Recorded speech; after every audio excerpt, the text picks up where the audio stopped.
I was thinking about this earlier when we were kind of talking about this and trying to think about kind of the cultural relevance and significance that I've had, like sport that, well, most specifically the Lakers, but the sport in general has had on me and my family, and thinking about growing up and having parties for the finals, and doing that stuff, similar to kind of how you would do for baseball, I guess. But there was always something different about my family's love and appeal for the NBA than it would be for MLB or whatever. When 99, 90, was it 99, 2000, 2001, that era, where were you? I was a baby. I mean, I wasn't a baby. I was 8 years old, 7, 8 years old. So do you remember that? I remember it though, because we watched so much basketball in my home. So it was like everyone I grew up around were major Laker fans. My uncle, who I looked up to and hung out with all the time, massive Laker fans. I mean, thinking about the dynasty that we had, the dynasty that we had. Thinking about that Fisher swisher that I'll never forget, that monumental 0.4 second shot. You know what I mean? Things like that have really kind of defined sports for me in general, Yeah, and at that time when you were 8, let's put it this way, bro. When this dude was 8 years old,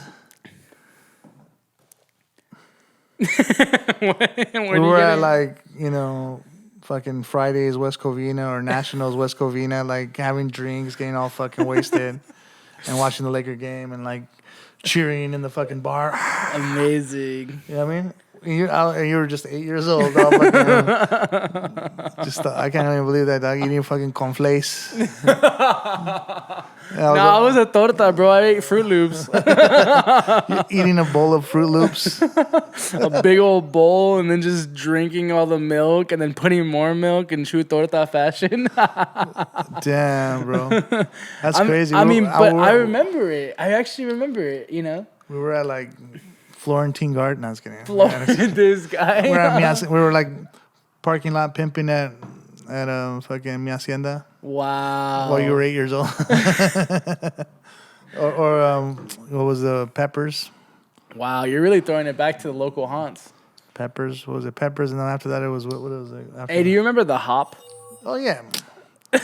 Trust me, I know the Hop. I mean, I'm a little young for the Hop. I was about to say, I'm like, that was Cougar Central from what I understood. But I know the Hop. They used to have like Zapp and Roger there. Yeah, it was dope. It was a fucking sick ass club. That was the spot that my family went to. The Hop was this nightclub in City of Industry, right off the 60.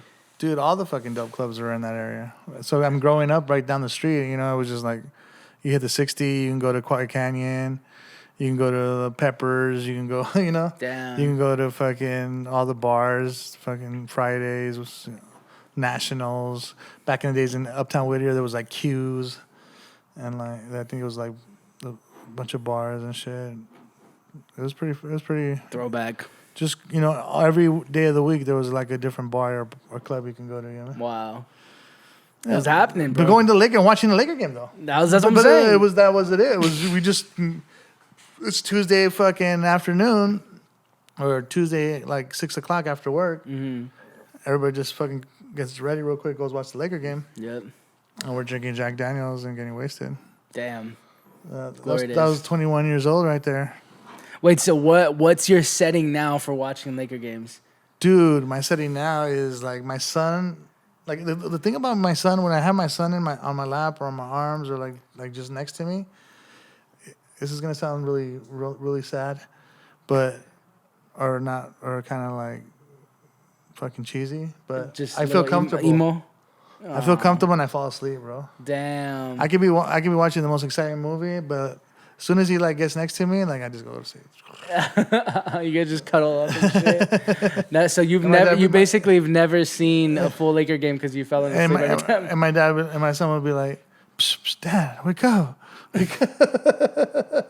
just be out.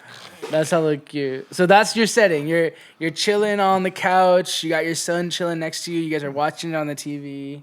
And are you like talking to him about the game? Yeah, and how yeah. to play? He's like walking up and down and like fucking jumping on the couch and shit and like pretending he's like saving the universe.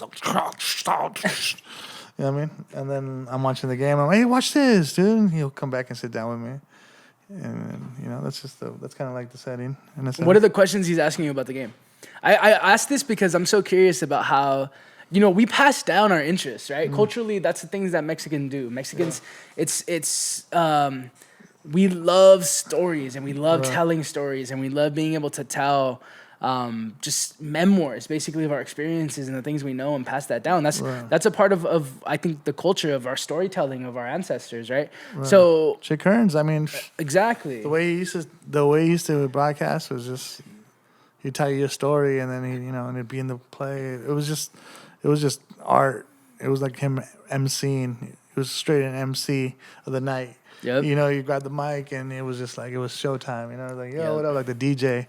It's the Laker game's about to start. You know, get your fucking, you know, all those little phrases like the Jello is jiggling. You know, like the game's the refrigerator. that becomes so iconic too. Oh man, the mustard coming out the hot dog, all that shit. Like you're just like whoa, like he's got skills, and no one can get away with doing shit like that nowadays. No, it'd be cheesy. Yeah, it'd be cheesy. I think they'd be bagged on for trying too hard. Yeah.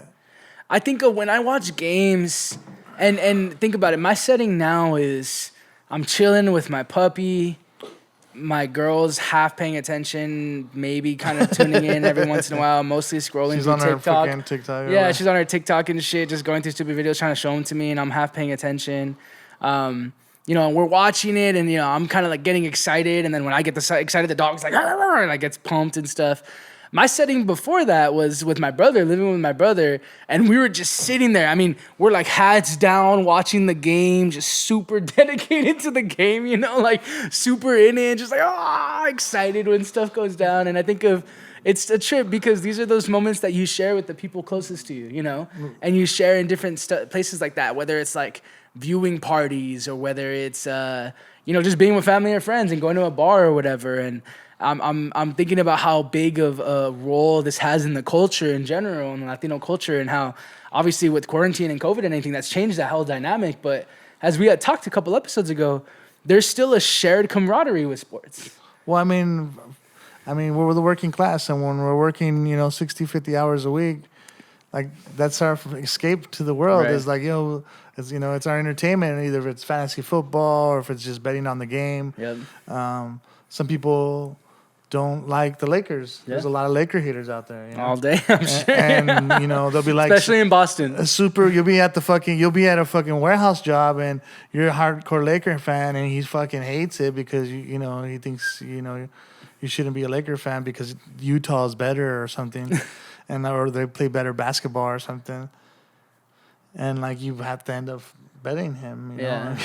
Yeah, and then all day, and then it turns into a whole competition. Yeah, it just ends up being something that you like have to look up. Oh, look at this dick. He likes Karl Malone. You know what I mean? Like, you know, or whatever. You know what I mean? Like, it's funny. You know what I mean? We have some random people that are like Spur fans, or they like the Knicks or something. And you're like, Dick, you're from fucking Pomona, Dick. How do you like the Knicks? I mean, but it's okay.